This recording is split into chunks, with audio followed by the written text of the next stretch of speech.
Assalamualaikum warahmatullahi wabarakatuh. Bismillahirrahmanirrahim. Alhamdulillahirabbil alamin wa bihi nasta'in wa ala umuri dunya waddin. Wassalatu wassalamu ala asrafil anbiya'i wal imamil mursalin sayyidina wa maulana Muhammadin wa ala alihi wa sahbihi ajma'in. Amma ba'du. Yang saya hormati Bapak Muhammad Bahauddin selaku dosen pengampu mata kuliah Basul Kutub dan teman-teman yang saya banggakan. Di sini saya Ari Supriyanto Nur Effendi, NIM 43, akan menganalisis hadis Bukhari nomor 5664 tentang metode pendidikan, berbaur dan bergurau. Langsung saja saya bacakan hadisnya. Haddatsana Adamu, haddatsana Syu'batu, haddatsana Abu Tayyah, qala sami'tu Anas bin Malik radhiyallahu anhu yaqulu in kana Nabiy sallallahu alaihi wasallam la yukhalituna hatta yaqula li ahilli saghiri ya Aba Umair ma fa'ala Nugair, yang artinya telah menceritakan kepada kami Adam, telah menceritakan kepada kami Syu'bah, telah menceritakan kepada kami Abu Attayah. Dia berkata, saya mendengar Anas bin Malik radhiyallahu anhu berkata, Nabi Shallallahu Alaihi Wasallam biasa bergaul dengan kami hingga beliau bersabda kepada saudaraku yang kecil, wahai Abu Umair, apa yang dilakukan oleh Nugair atau nama burung. Selanjutnya adalah tentang kritik sanad. Kritik sanad, urutan perawi dari hadis di atas adalah yang pertama Anas bin Malik bin An-Nadir yang lahir pada 612 Masehi dan wafat pada 93 Hijriah. Selanjutnya kepada Yazid bin Humaid, lahir 5 Hijriah, wafat 128 Hijriah. Selanjutnya kepada Syu'bah bin Al-Hajjaj, lahir 85 Hijriah, wafat 160 Hijriah. Dan yang terakhir kepada Adam bin Abu Iyas, lahir 132 Hijriah dan wafat 220 Hijriah. Karena di dalam makalah sudah ada biografi yang ditampilkan dari para perawi di atas, maka saya langsung menyimpulkan saja bahwa hadis Bukhari nomor 5664 di atas tersebut adalah sahih, yang mana komentar dari para ulama mengenai perawi dari hadis tersebut banyak mengatakan sikoh. Selanjutnya kajian linguistik. Istifham yaitu suatu pertanyaan yang bertujuan untuk mengagungkan, memuliakan, menunjukkan kasih sayang, atau suatu bentuk pengagungan dengan menanyakan makna aslinya untuk mengetahui kualitas baik dari seseorang. Contohnya keberanian, kemurahan hati, dan lain-lain. Adapun lafaz-lafaz istifham yaitu man, ayana, mata, ayun, kam, anna, kaifa, bisa diartikan untuk menjelaskan nama apa atau ma. Penjelasan nama dimaksudkan untuk menunjukkan maknanya sebagai suatu bahasa. Contoh, wamat tawadhu. Apa itu tawadhu? Jawabannya adalah at-tadalul wal khusyuk. Adapun dalam hadis Bukhari nomor 5664 ini, contoh istifham dalam bentuk lafaz ma, yaitu pada lafaz hadis ma fa'ala Nugair. Apa yang dilakukan oleh Nugair.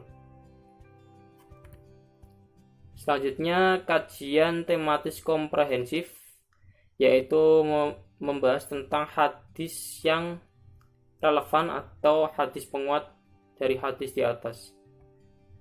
Di antaranya ada Musnad Ahmad nomor 13.557, 13.444, 12.847, 12.604, 12.292, 11.754, 11.694, dan Sunan Tirmizi nomor 1912 dan 305, kemudian Sunan Ibnu Majah nomor 3730 dan 3710, dan yang terakhir Sahih Bukhari nomor 5735.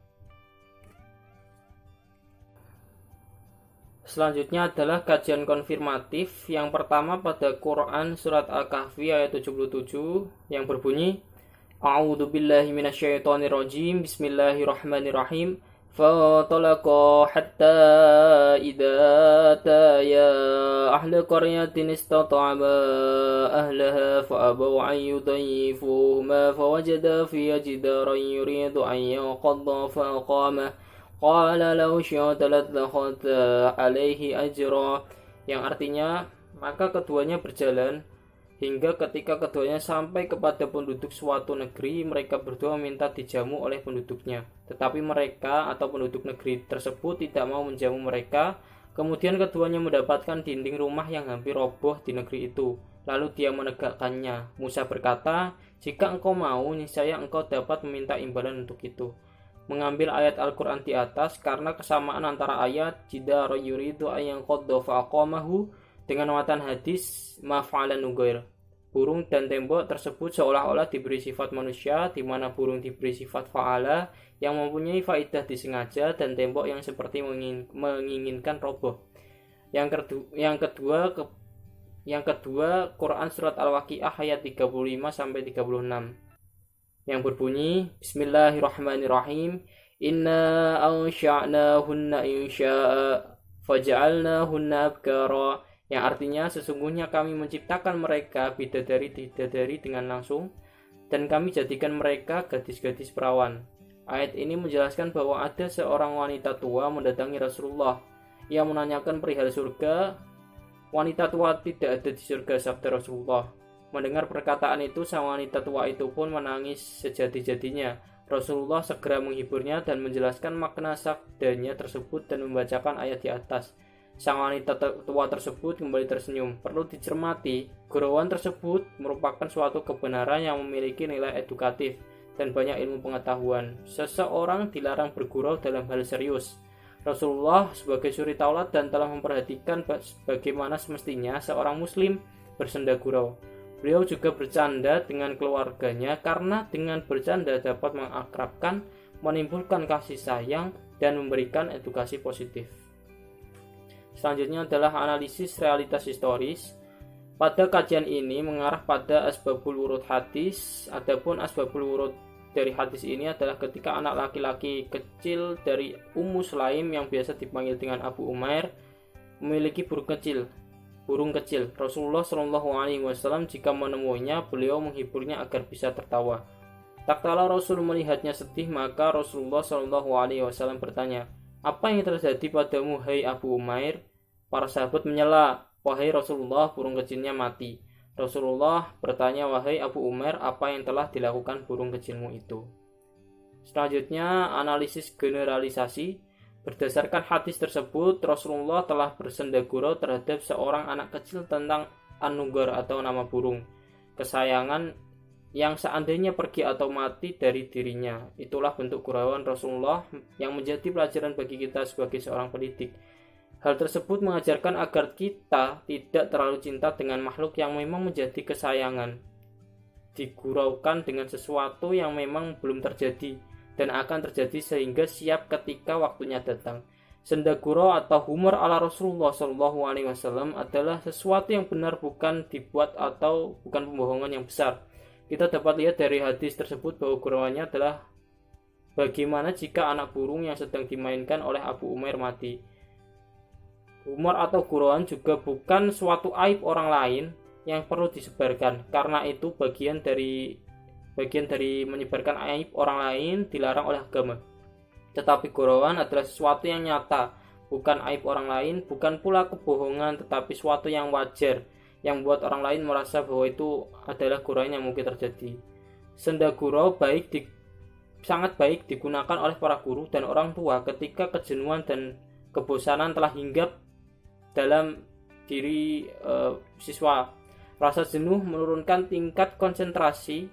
Karena itu, pendidik harus pandai-pandainya membawa proses pembelajaran menjadi menyenangkan dengan memberikan gurauan atau bercandaan kepada peserta didik. Kritik praksisnya